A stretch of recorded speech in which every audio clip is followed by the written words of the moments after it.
Welcome to another episode of A Thrilling Table. Phil, you're here with me today. Thank you very much for joining us. Thanks for Those that are inviting me, dialing, Crispy. it's always a pleasure, sir. It's always a pleasure. Yeah. I've got a topic here. It's my turn for a topic, and I hope this will be of use to people out there. Um, as per the email, this should have just been an email, right? Why are we having a? It probably could just be an email. Yeah. As per the thumbnail, if you guys want to get on our email list, do we have an email list? No, we don't. But eventually, maybe, who knows? So what we're talking about tonight, and is there's an expression that is ubiquitous in the role-playing game space, and this expression, the thesis that I'm operating under is that you do not need to say "what do you do" ever in your games. And in fact, that expression is likely doing more harm than good. Wait, so we got a problem because I'm already 100% agreeing with you. So we better. we see this a lot. And all of us, Phil and I included, have run games, I'm sure, where we've used this expression dozens of times each game session. It usually is used as a cue to the players to indicate now you get to play, or now it's your turn. Yep. And it often it's preceded by a long exposition dump. More often than not, you get a lot of description or a world lore or something like that, and then a bit of a cliffhanger perhaps, and this weighted question, what do you do? Well, I think it's a problem. I think that we're better off to just do without. Why do I say that? Well, here are some of the reasons why. When you say this, Phil, when you say, what do you do? As a player, if I build up a scenario and I'm talking about that scenario and I this and this, and then I give you all this in this color commentary, whatever, and then I say, what do you do? As a player, what do you hear? I hear, you may speak now. That's what exactly. This is it is encouraging by saying that, by saying, what do you do? You are encouraging a passivity in your player. 100%. Because they don't have to really listen to you. They don't have to do anything. They can be checked out until they hear the magic phrase, which turns them on as players, like flipping a switch. Okay, Phil, you can just completely check out. You can be on your phone. You could be doing whatever you're doing until you hear me say, what do you do? And then in most games, what you'll see is that what do you do is then subsequent to that is just a number of questions to clarify. And why is it? Why is it that what do you do seems more often than not to provoke out of character speaking? I've also noticed, just to kind of reinforce that, when this is a recurring problem, is you'll hear the players go, "What's going on?" That's the next. That's the next step. It's wait, what's going on? You say, I say, what do you do? And then your response is, what's going on right now? What? Hold on. What's going on again?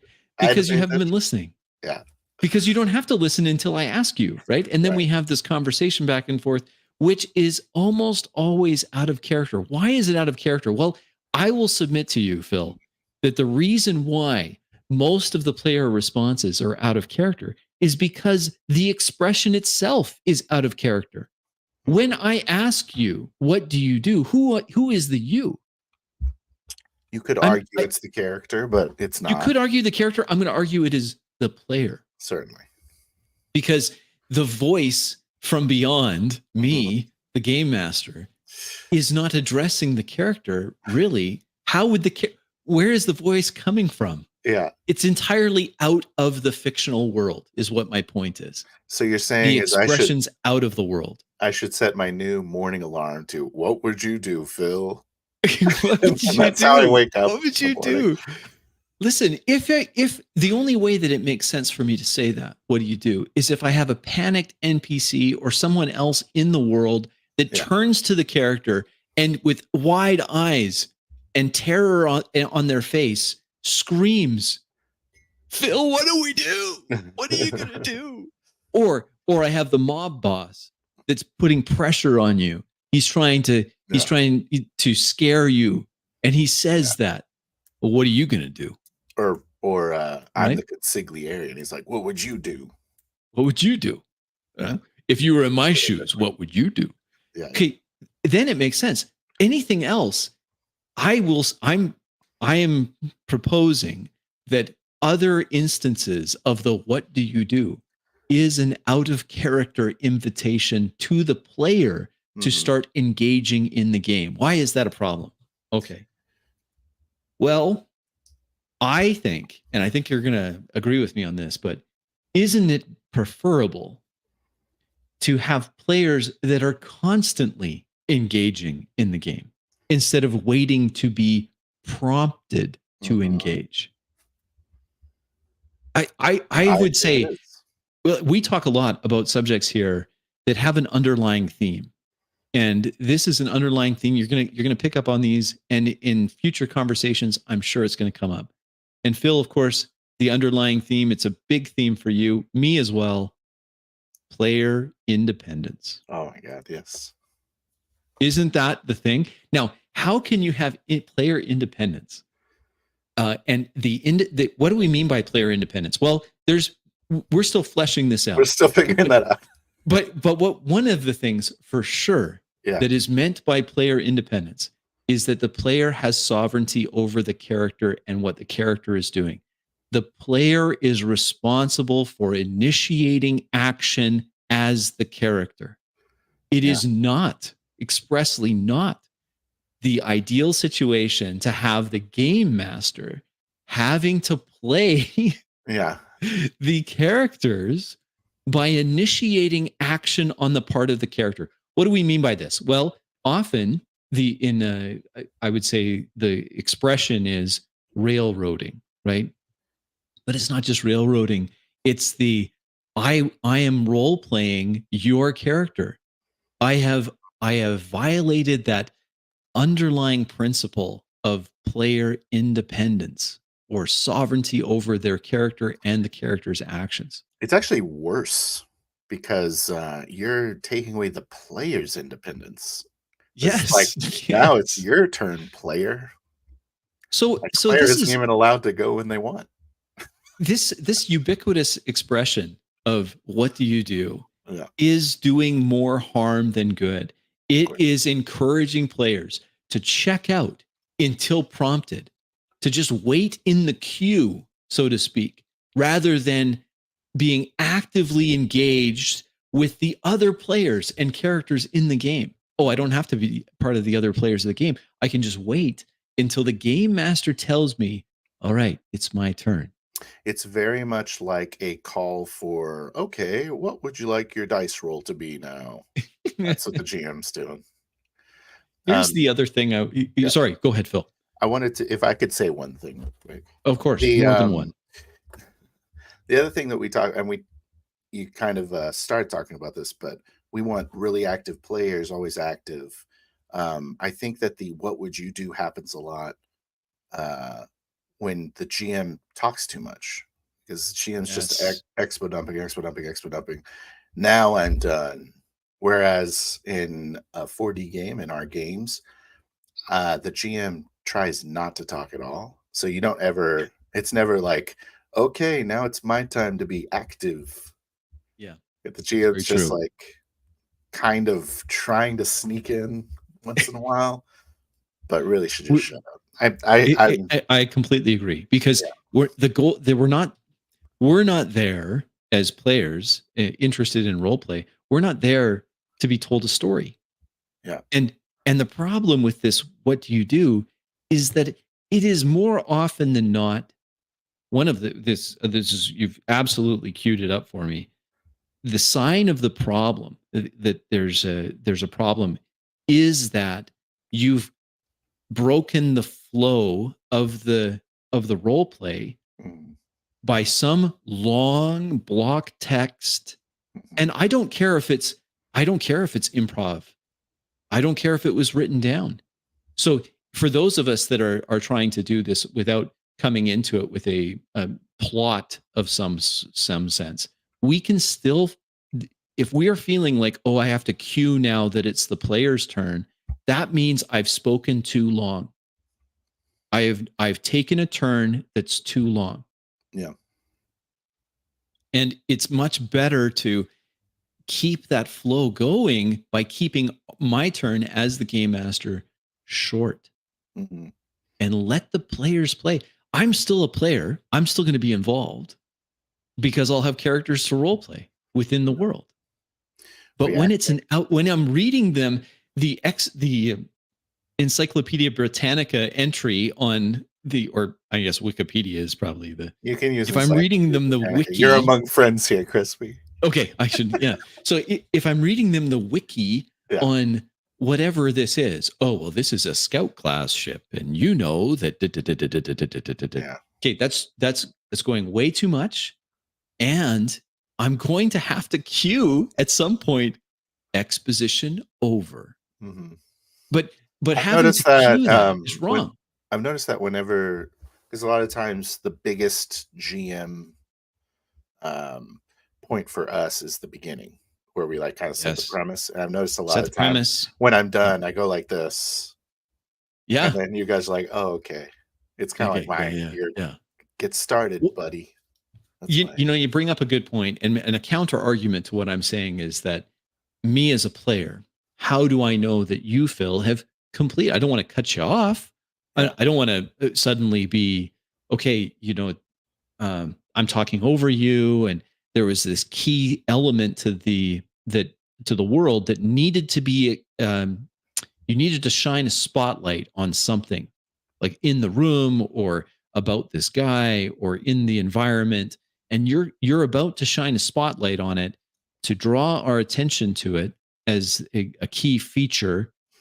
But I'm chomping at the bit to get involved, and I cut you off. So you could make the argument that no, Crispy, you're wrong. If this is a good way, what do you do is a way of indicating to the player that I am now done. You're not interrupting me. Please go ahead. I will argue, though, that there's something else that'll do that and do it more effectively, because it'll encourage the type of player that we're looking for, which is an active player. And that is simply silence. Yeah. Silence is perfect for this, because you're not indicating. Here's the other problem. What if we're playing with, and we usually play with more than one player? I say, Phil, what do you do? What am I saying to the player that I don't mention? Yeah. It's not their turn. You're on the bench still. It's not your turn. Keep quiet, buddy. Yeah, just keep quiet until we shine the light on you. So I think silence works better. I think you're right, and I'm not going to point at you anymore.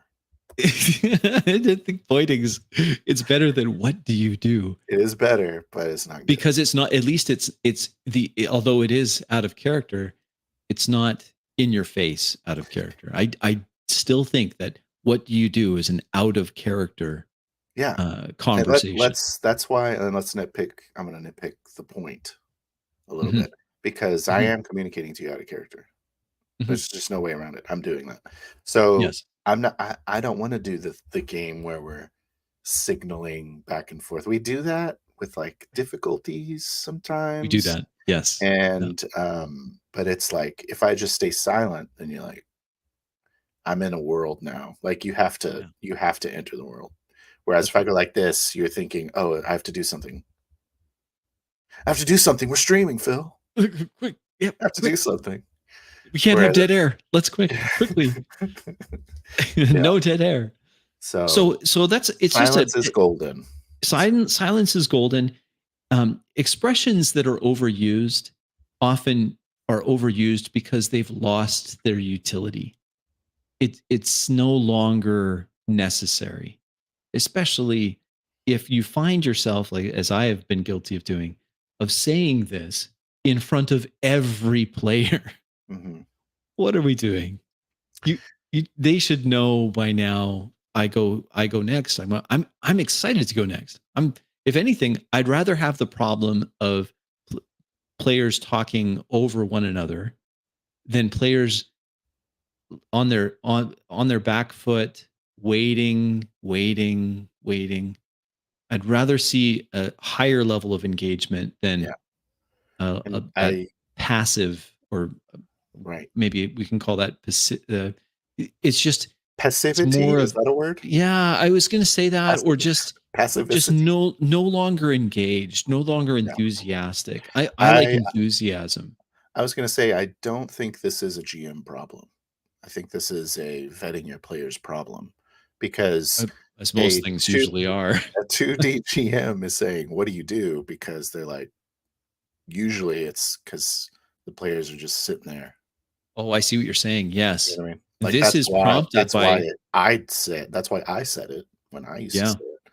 It's because I was playing a lot of players that I trained improperly, that I Well, trained to and we be train them. We passive. train Yeah. them. You're absolutely right, Phil. We train But players. it reinforces so it is a bad habit for the GM, Yeah. but it is a symptom of the passive player, I would say.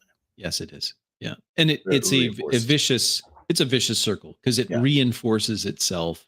100%. Oh, I don't have to pay, I'm not paying attention as much until I get the cue, and then I just Yeah. ask a bunch of out of character questions because Yeah. it's an out of character question Just an directed at it's an me. out of So, character hybrid board game we're playing. yeah. So it's not ideal for in our view, for a game that's going to focus on that reactive role play. Mhm. Reactive role play doesn't need that type of cueing. Silence works great. So give it a try. Those of you that have gotten this far, and thank you very much for watching on the replay. Try it out. Just see what happens by not saying it, by just being quiet after a description is given. See who it is, and then see which of your players leaps to the forefront, and then see what that does for the rest of the group. When they see that happen, the next time, is it the same person? Maybe it's someone else. Maybe you're starting to retrain yourself and others to be more active, more in character and reactive in the moment. I have tried this with my, old passive player group, and Yes. typically, because they're used to an out of character game, they'll say like, and I'll just be because 'cause I'm not gonna break it first. Mhm. They'll say, "What's going on?" Like, This is true. "What the hell are you trying to This is pull?" true. What are you trying to do? And then I This is say, another topic, "I'm and we not should talk about this. talking." Yeah, You bring something up that I think is important. yeah, When trying something out like this, like we like to experiment and mhm. see how it impacts the game session and role play in general. The legacy groups, we experiment The, on our legacy group. yeah, we experiment on our legacy groups, and they're these are usually people that we've been gaming with a long time. I find it helpful to give the explanation beforehand. Say, Yeah, listen, I am no longer going to say this. Like, what do you mean? Why not? Well, like, here's the reasons why. Or, hey, why don't you watch a thrilling table? You should be watching a thrilling table. everyone really should be.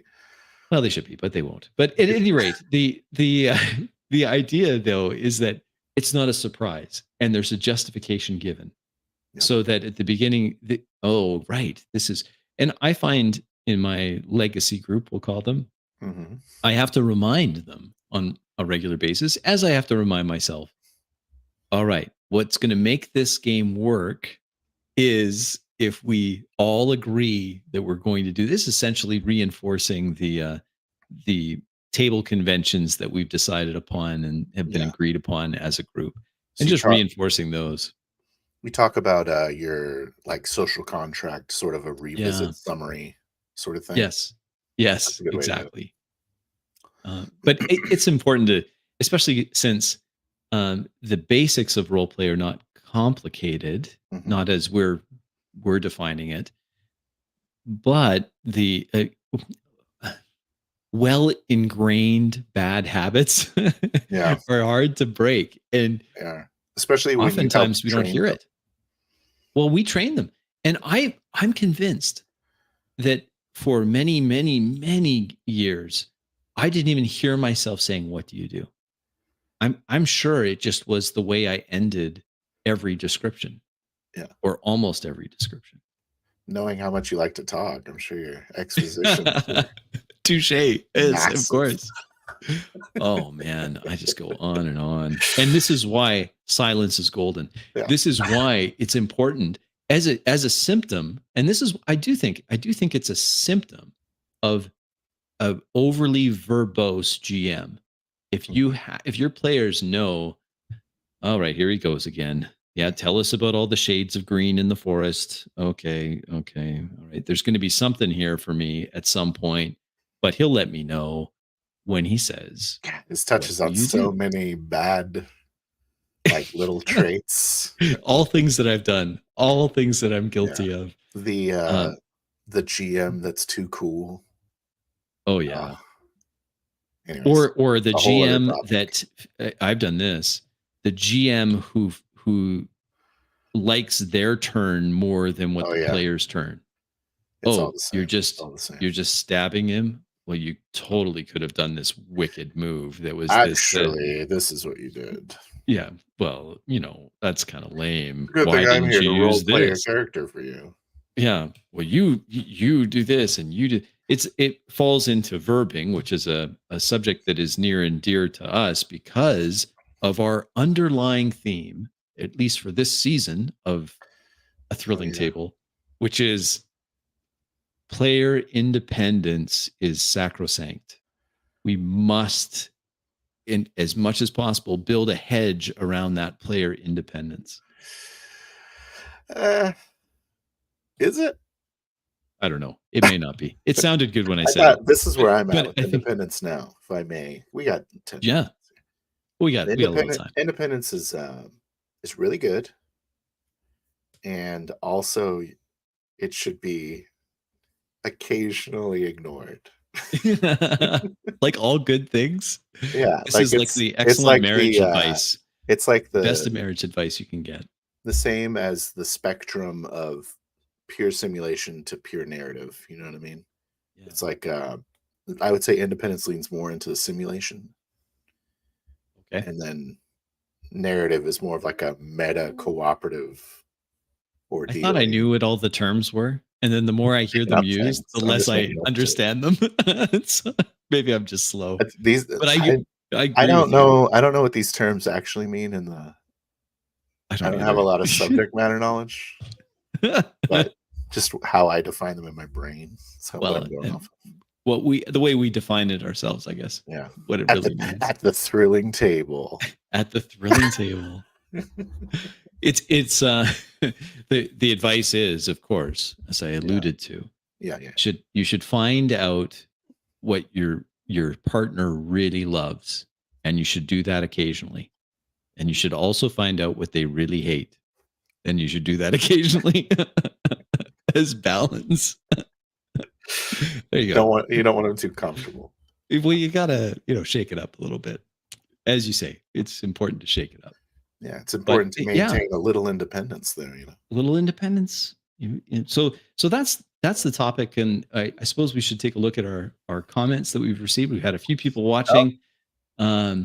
Oh yeah, Full Metal Stay. I'll put them up here. Our first comment, which it was talking about silence, I believe, and this is a gentleman, Full Metal State. We played in a game together. We played in a multi-session game oh, okay. called The Dark and Terrible. Check it Mm, out. I've got some response videos early on in my YouTube career that mention this, and excellent player, a very good role player. Gonna have to get him into the 4D thing. get 'em in. Got to get him in. But yes, silence is preferable to what do you do? Yeah. Our friend Shauner saying legacy group is a good term. It's Thank you. I prefer that. I think that was a good term, Phil. I like that more than in-person group. I think legacy group Then it describes it a little better. then the guys we used to play with. Yeah, my other buddies, Yeah, my the other buddies that one don't D, get it 2D quite. crowd. Yeah, Oh, this is you spotted the hyperbole in yeah. the in the broadcast today. So a prize for you, sticker in the mail. Cool GMs? Question mark. The mythical cool GM, and keep GMs away from player role play. I agree. GMs should not. You first of all, GMs. How selfish are you being? Come on. That player only has the one character to role play. Let them role play that character. You get the You world. have a cast of, well, a potentially unlimited cast. You have as many as you want, Yeah. and the player has one. Leave them be. Don't take over. So that's all I had for today. And thank you so much for watching. I appreciate that, sir. And we should absolutely play again. Excellent player. Very good. So yeah. I guess we're not tweaking anything. Well, no, I'm sorry. I didn't. The problem I had is that it really fluffs out the episode when you get the tweak. It does. Yeah. It pads that the runtime. Yeah. But I actually don't mind a shorter one here. I just wanted to put that out there that for my fellow game masters, just stop. Look at how often you're saying that. Yeah. Why do you really need to say that? Is it accomplishing what you think it's accomplishing, or is it coming with some baggage that makes it so that the juice isn't worth the squeeze? Don't do things that are counterproductive. I think it's counterproductive. A GM should not imply that the player is playing at the pleasure of the GM. Yes. The player should be in the game receiving input from the GM. And so when you say, what do? You're taking that away from them. Whereas if you're just quiet, then there you have no reason to react. That's why you're quiet. You know. I really like how you put that, Phil. The player isn't role playing at the pleasure of the GM. Yeah. I like that because we spend a lot of time encouraging players that are going to role play their characters in an active way, rather than be passive, role playing with training wheels on, having the game master put the bumpers up in the bowling alley to keep things safe. If we can tease the next one, I got a good idea from this one. Talk about great. The role, how good, because in my opinion, the GM isn't there to just give permission to the players. They're there to reinforce tone. So maybe we'll talk about reinforcing tone and something like that. We'll phrase it better for the live show. But I like it. That's great. It'll be about GM and tone. Well, and that's good too, because behind the scenes, we're working towards a horror game run by Mr. Max. Obviously, tone's going to be really important in that game. So I think that'll be really good. I think that's an excellent topic for our next one. All right. All right. Thank you so much for those that have watched us live and those that will watch it on the replay. This has been a thrilling table. Has it been a thrilling table for you? We got to figure out how to say it at the same time. We have our outro is lame. Really get the NPR sound on it. Yeah, that's right. We're going to adjust the equalization on our microphones. Yeah. Take those midtones out. All right. Well, thank you. I'll end the stream here and we'll catch you on the next episode. God bless.